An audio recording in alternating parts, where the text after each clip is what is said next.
Leo tunakuja kutengeneza zulia, lakini niwaombe radhi kwa maana nimeanza kulitengeneza bila kuonyesha. Yaani nilikuwa natengeneza bila kuonyesha jinsi nilivyoanza.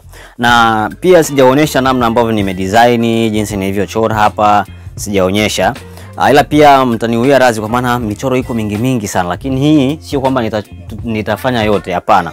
Nitafanya tu baadhi ambayo nimechora mimi kama mimi. Tunaenda kutengeneza leo, tunaenda kutengeneza logo ya Raba 1. Hiyo hapo unayoiona kwenye screen.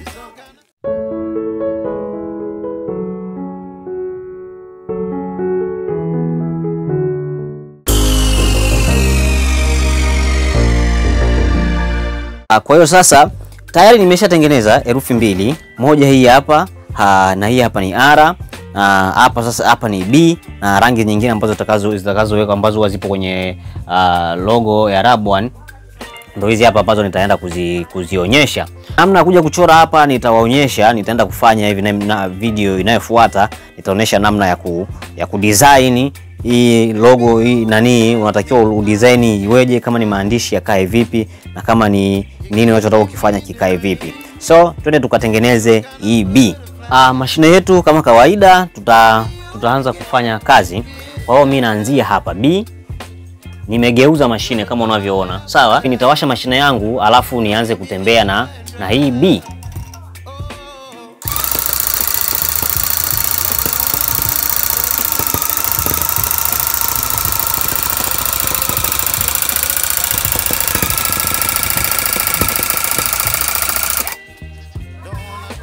Nageuza tena mashine yangu, napandisha hivi.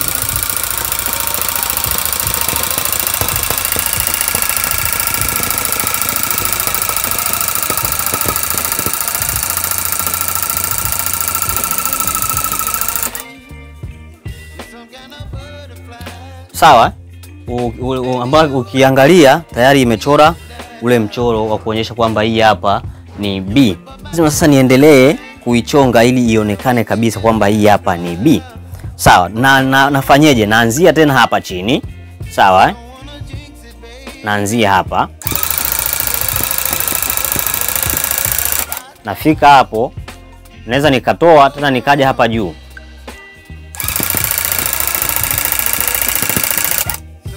Sawa? Alafu baadaye nikaja kujaza hii. Japo hapo itajaa rangi moja, lakini nafanya hivi ili kujua niishie wapi na nianzie wapi.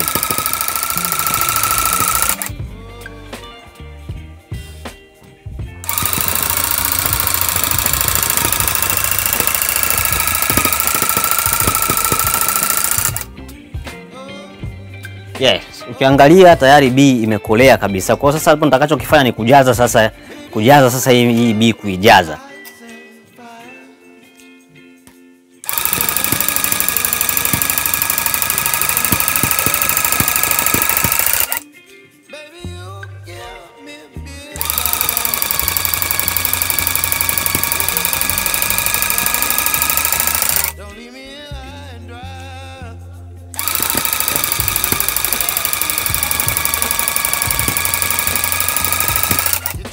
So, huu ni upande wa chini. Kwa hiyo wacha nikugeuzie hii uione sasa kwa nyuma inavyokuwa. Kwa hiyo sasa huko kunakofanya kazi kuwe huko ambako wewe unakoangalia sasa.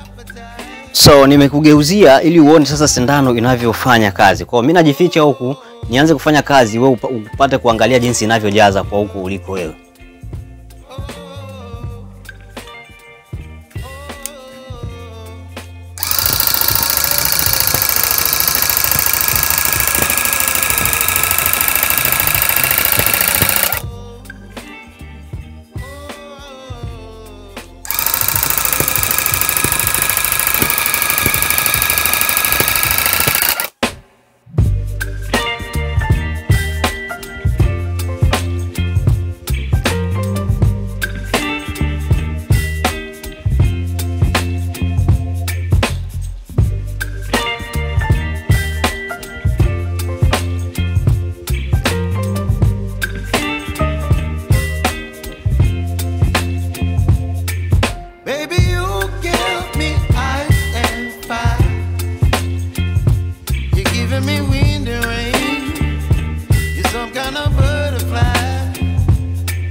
Yes, unaona mijazo inavyoenda na namna jinsi ninavyojaza. Naona unaona vizuri huko wewe ambavyo ninavyojaza na jinsi namna kazi inavyoendelea. Nadhani unaona jinsi inakuwa ni vizuri zaidi. Basi tuendelee kufuatilia.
So, nadhani umeona mjazo unavyokuwa na jinsi inavyojazwa. Kwa hiyo mimi hapa nitaendelea na kuijaza nzima kama ilivyo yani. Nitaijaza nzima kama ilivyo, alafu baadaye nitakuja nikuonyeshe matokeo yatakayopatikana kwa baadaye.